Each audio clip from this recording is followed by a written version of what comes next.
പ്രിയദർശിനി പദ്ധതി മൂലം പ്രതിസന്ധിയിലായ സ്വകാര്യ ബസ് മേഖലയെ സംരക്ഷിക്കണമെന്നാവശ്യപ്പെട്ട് Kerala private bus operators federation ജില്ലാ കമ്മിറ്റിയുടെയും സംയുക്ത ട്രേഡ് യൂണിയന്റെയും നേതൃത്വത്തിലാണ് 2026 ജൂലൈ 6 തിങ്കളാഴ്ച 10 മണി മുതൽ കളക്ടറേറ്റ് മാർച്ചും ധർണയും സംഘടിപ്പിക്കുന്നത്.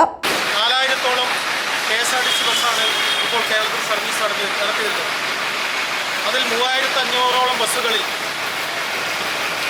പ്രിയദർശിനിയുമായി ബന്ധപ്പെട്ടുകൊണ്ട് സൗജന്യ യാത്രയുമായി ബന്ധപ്പെട്ടുകൊണ്ടാണ് അവർ മുമ്പോട്ട് പോകുന്നത്.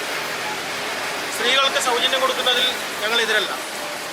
പക്ഷേ ഇതിൻ്റെ വിഷയം ഈ ബസ് വ്യവസായത്തെ, ഈ സ്വകാര്യ ബസ് വ്യവസായത്തെ സംരക്ഷിക്കേണ്ട ഉത്തരവാദിത്വം ഇന്ന് നമ്മുടെ സർക്കാരിനുണ്ട്. കാരണം 10,000-ഓളം ബസ്സുകളിൽ അതിലെ ജീവനക്കാരെയും അത് നടത്തിക്കൊണ്ടുപോകുന്ന അതിൻ്റെ ഉടമകളെയും സംരക്ഷിക്കാൻ സർക്കാർ മുന്നോട്ട് വരണമെന്നാണ് ഇവിടെ സൂചിപ്പിക്കാനുള്ളത്. KSRTC പ്രിയദർശിനി പദ്ധതി മൂലം ഏറെ പ്രതിസന്ധിയാണ് സ്വകാര്യ ബസ് മേഖല നേരിടുന്നതെന്ന് ഭാരവാഹികൾ പറഞ്ഞു.